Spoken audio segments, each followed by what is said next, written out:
नवी बंदी जी। मंगल बोलिए। जैसे जब से धर्म के रास्ते पे चले हैं तब से मेरा मन जो है मेरे अगेंस्ट ही काम करता है। जैसे लगता है कोई मेरा मन मेरा दुश्मन हो गया है जब भी, और हमेशा मुझे लेट डाउन करने का प्रयास करता है।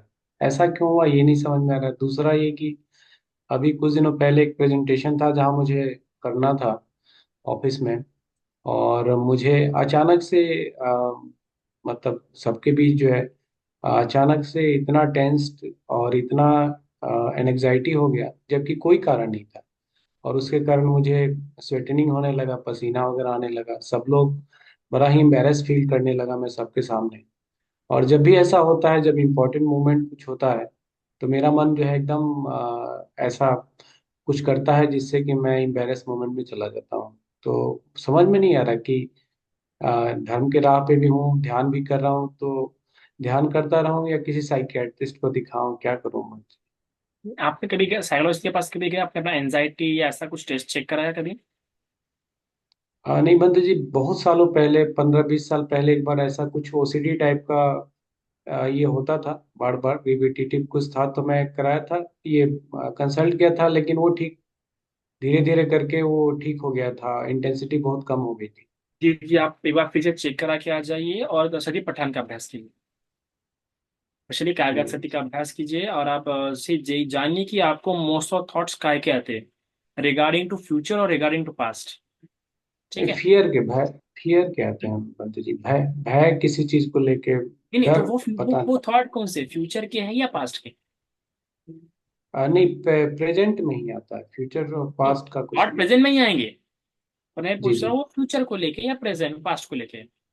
हाँ, फ्यूचर को लेके, या कुछ हो जाएगा, कुछ ऐसा हो बस जाएगा वैसा। अभी सती पठन जी का अभ्यास, ये सती पठन का अभ्यास करते हुए कायागत सती में आनापान को पूरा पढ़िए आप अच्छे से।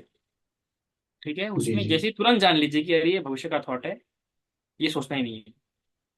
जी इस सती को स्ट्रॉन्ग कीजिए। विचारों जी। के प्रति जानने के लिए तो भविष्य का थॉट है, ये भविष्य की घटना है, सोचना ही नहीं है। समझ रहे आप मैं क्या बोल जी रहा हूँ?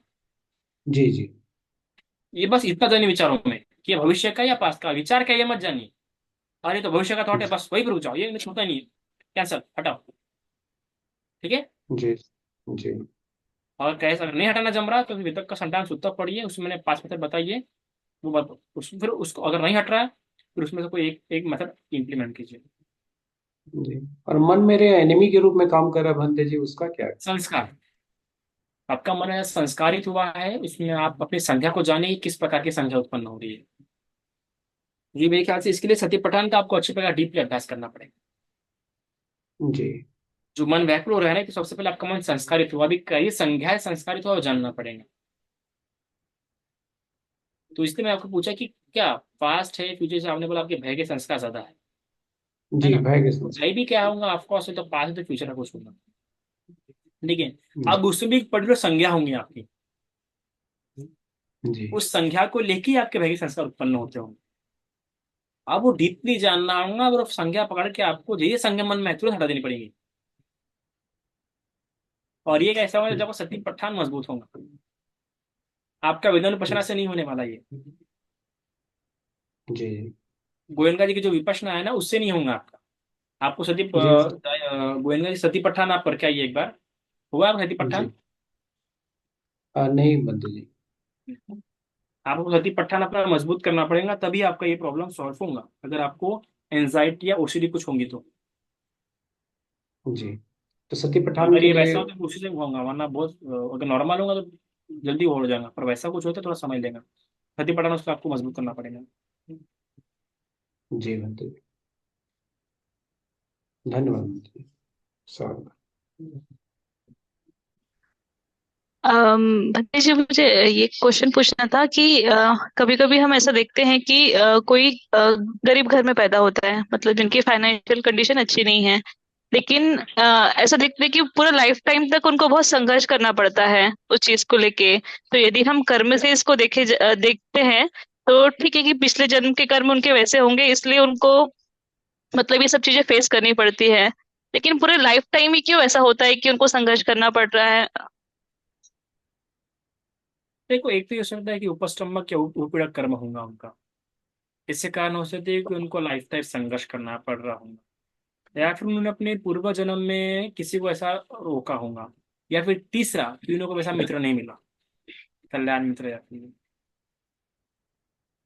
तीन अच्छा। रीजन हो सकते हैं। हाँ। क्योंकि जैसे कि या फिर चौथा रीजन कि उसने कोई अपने अंदर कोई कला डेवलप नहीं की। अच्छा। क्योंकि मैंने अपने आंखों से देखा है ऐसे लोग जिन्होंने जीवन भर संघर्ष किया है।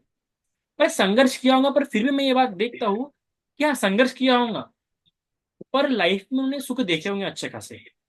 ये नहीं हो सकता कि सुख नहीं देखा उसने। हम्म। बस संघर्ष इस बात में होगा कि उसको जो चाहिए वो नहीं मिला, ऐसा संघर्ष हो सकता। पर ऐसा नहीं कि जीवन भर दरिद्र रहा हूँ। हम्म।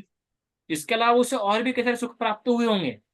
उसे धन का सुख चाहिए, धन का सुख नहीं मिला होगा, पर बाकी सुखों से मिले होंगे। अच्छा। ऐसा मेरा। क्योंकि बोलिए। जी बंटी जी, क्योंकि ऐसा भी मतलब जैसे कि मैंने, इससे रिलेटेड नहीं है, क्वेश्चन से रिलेटेड, वो थोड़ा अलग है। जैसे हमने क्रांति सूर्य महात्मा फुले जी के बारे में पढ़ा है, हम बाबा साहब के बारे में पढ़ते हैं, उनके इतने अच्छे कार्य रहे हैं, बट उनका जब हम जीवन देखते हैं, इससे रिलेटेड नहीं है, क्वेश्चन से रिलेटेड मैं जनरली पूछ रही हूँ। लेकिन उनका जीवन बहुत संघर्षशाली रहा है, मतलब बहुत कुछ सहना पड़ा है उनको हाँ, नहीं नहीं अपने नहीं नहीं। जीवन में। आप बोलोगे ना तो हम उनका संघर्ष देख रहे हैं, पर वो संघर्ष उनके थ्रू था, खुद के थ्रू था वो। उन्हें खुद की लाइफ परफेक्ट थी, तो समाज को ले लिया इसलिए उनका जीवन वैसा हुआ। अब उनकी लाइफ देखिए पर्सनल। बाबा हम्म। साहेब, बस उनका बाबा साहेब की अगर पर्सनल लाइफ दे रहे थे ना, इतने आगे होते, उनकी इतनी प्यारी लाइफ रही थी। ये समाज टेंशन उनकी लाइफ खराब कर दी। महात्मा फुले, उनकी इतनी इनकम थी उस समय के, one of the wealthiest person है आज के, हम कल के उस समय की अंबानी बोलो आपको। हम्म। महात्मा फुले की इनकम बहुत खतरनाक थी। आप देखिए, पढ़िए। बाबा साहेब जी। भी, अरे जब गए थे ना फॉरेन में पढ़ने के लिए, तब तो इतना मस्त थी। वो एकदम मस्त लाइफ जी रहे थे, पर उनके मन में आया, यार मैं ये सब करने तो नहीं आया, मैं समाज करना चाहता हूँ। फिर उन्हें सीरियसली हो गए, और फिर वो सब किया। तो जब उन्हें समाज का भार अपने कंधों पे लिया, तब उनका संघर्ष बना। वरना उनकी पर्सनल लाइफ क्या, उनकी अपनी अच्छी इनकम सोर्स थी बाबा साहब की भी। जब उनका एजुकेशन भी हुआ ना, तो एजुकेशन के बाद उनकी इतनी अच्छी इनकम सोर्स हुई। एजुकेशन में भी अगर उतना स्ट्रेस नहीं लेते ना वो, तो बहुत अच्छा उनका होता। तो समाज ने जब लिया भार, मैं बता रहा हूं आपको, जब समाज, मेरी जिंदगी भी काफी अच्छी थी जी। जब समाज का भार आता है ना, इतने दुख दर्द बढ़ जाते, क्या बताएं आपको। बहुत ज्यादा दुख दर्द बढ़ जाते।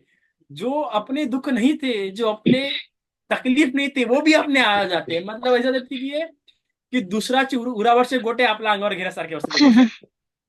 नाही, हाँ। खरं म्हणजे जीवन इतनी अच्छा चलता है, पर वो जब ऐसा आता है ना, बहुत पीड़ा होती है।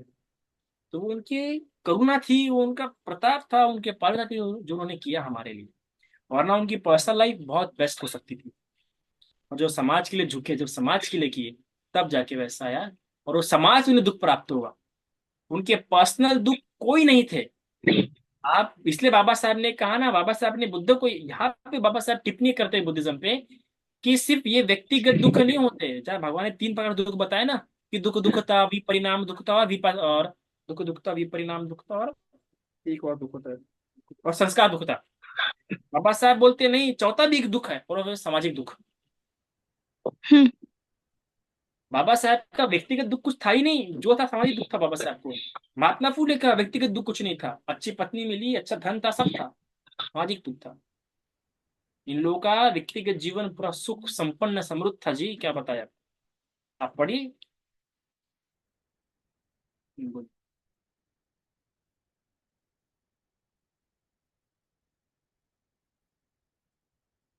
हाँ, विजय कर लिया।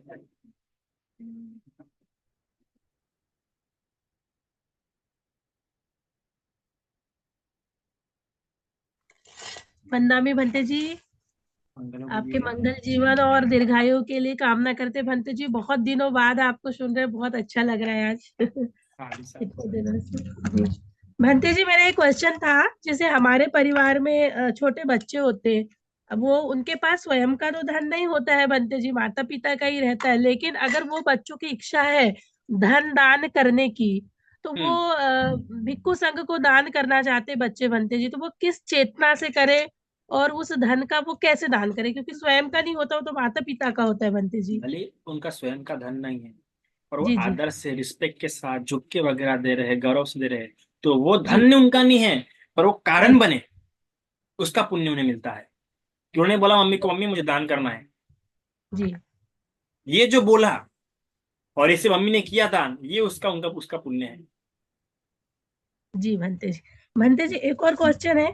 जैसे अभी आजकल लोग ऐसा नेटवर्क मार्केटिंग करते हैं भंते जी, तो उसमें कैसा करते हैं कि इतने रुपए से तुम इस बिजनेस को ज्वाइन करो, फिर उतने ही से दूसरों को भी ज्वाइन कराओ, फिर तुमको कमीशन मिलेगा, फिर ऐसा और मेंबर्स इसमें बढ़ाते चलो, तो ये इस टाइप का जो बिजनेस करते हैं भंते जी, क्या वो सही है?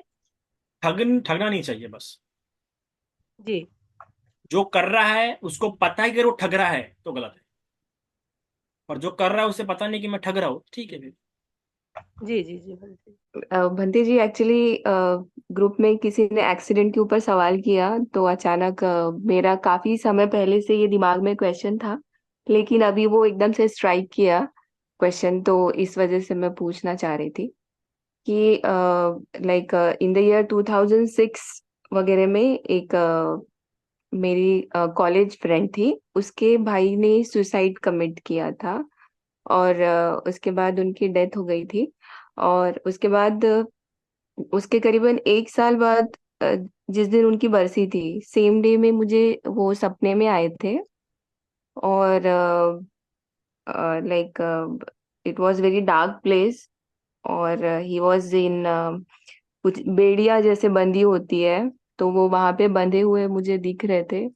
वो वहां से निकलना चाह रहे थे, but he was asking some help from me कि मेरी मदद करो। तो ये मैंने सपना देखा, तो फिर मैंने अपनी मम्मी से पूछा, बट उन्होंने कहा कुछ बताया नहीं, बोले भूल जाओ, बोले बस। तो ये एक्चुअली ये सवाल मेरे काफी समय से मेरे मन में था कि इसका क्या मतलब है, या पुण्य इसका करना कुछ चाहिए था आपको, अपना पुण्य करके उनको अर्पण करना चाहिए। पुण्य करो और उनको अर्पण करो कि इस पुण्य के प्रताप से उन्हें सदगति प्राप्त हो, उनका जो दुख है वो दूर हो जाए। तो ये मतलब पुण्य, मतलब ये लाइक कौन से इसमें, लाइक ऐसी जगह पर है वो कि जहां मैं पुण्य कर अर्पित ये करूँ तो सपने उन्हें में मिल। आया मतलब कर सकते हैं ना पुण्य। जी। पॉसिबिलिटी पॉसिबिलिटी ये सपने में आया है तो आप कर सकते हैं। सपने में आया, हेल्प के लिए बोल रहा है, मतलब करो।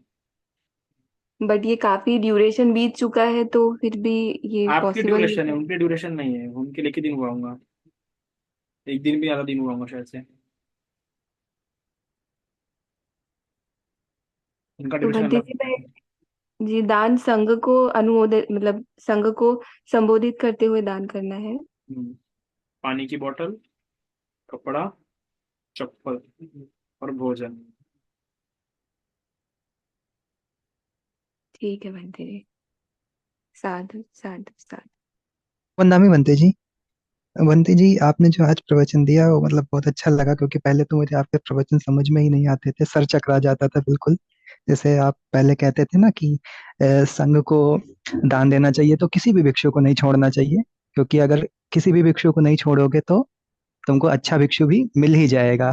तो उस समय मेरे मन में विचार जागा था, ये बनते जी पता नहीं क्या बता रहे हैं। सम्राट अशोक ने तो भिक्षु को, जो पूरे भिक्षु थे उनकी तो खाल खिंचवा ली थी, तो ये शायद पता नहीं क्या बता रहे हैं। लेकिन मतलब फिर मैंने अपने बड़े भैया से पूछा, तो उन्होंने मैथमेटिकल कॉन्सेप्ट के हिसाब से समझाया कि जो सेट थ्योरी के इसके हिसाब से समझाया कि एक सेट में तुमने सारे इंक्लूड कर लिए, तो मतलब अच्छे भी इंक्लूड कर ही लिए, तो तुमको अच्छा भी मिल ही गया।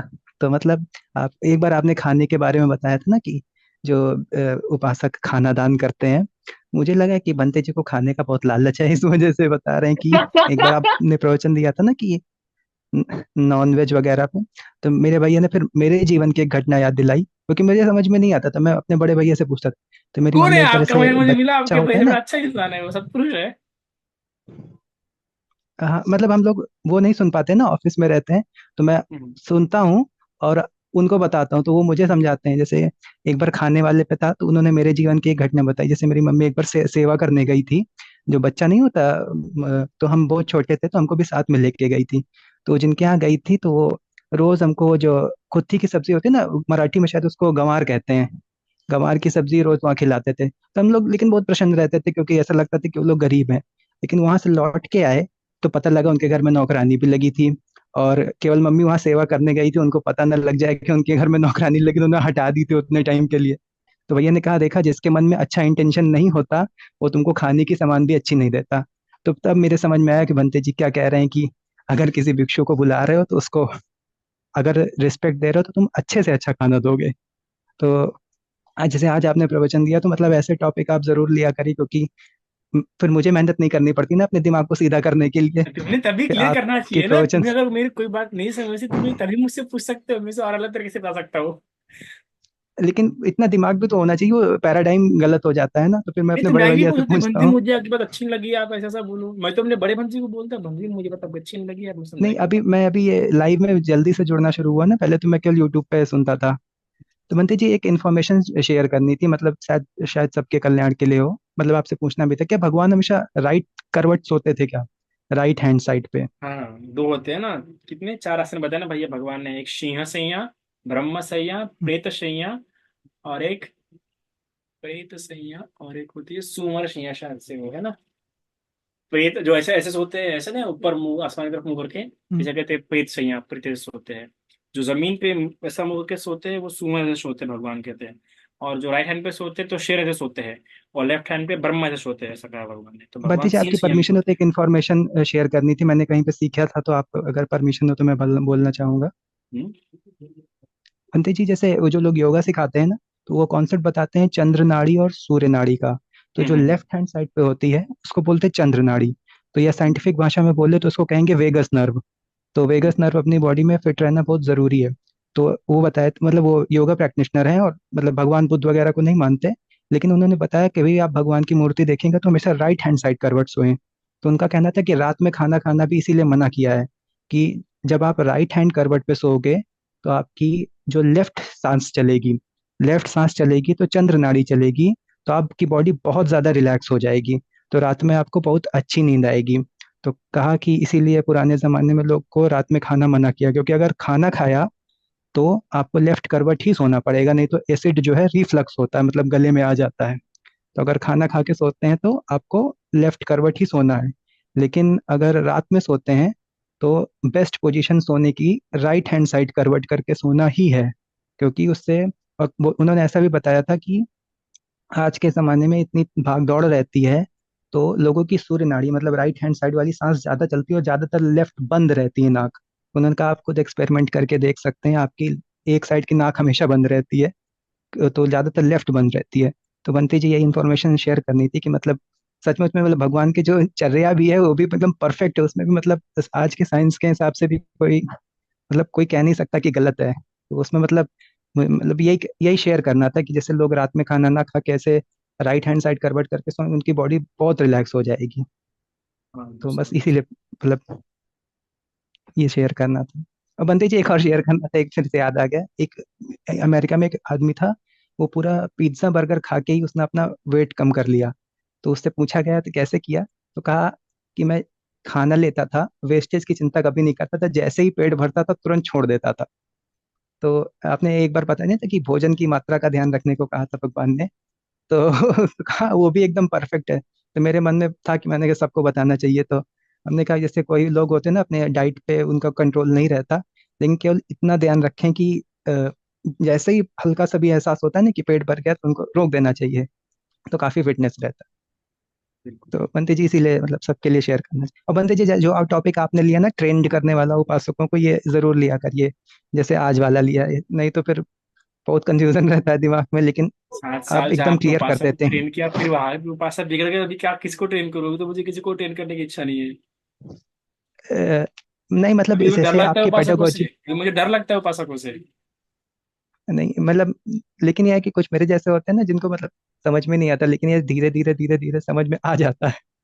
मैं इतना फ्री इंसान हूँ, क्या मुझे डायरेक्टली पूछ सकते हैं जो भी आपको बात नहीं ओके। समझ रही है। लेकिन अभी तीनों चीज समझ में आ गया, अभी कोई कंफ्यूजन नहीं है। ठीक है बनते जी, साधु अच्छा साधु सुनो, एक बात मैं बोल देता हूँ, ये बात ये तो कौन सी बात बोल रहा हूँ मैं।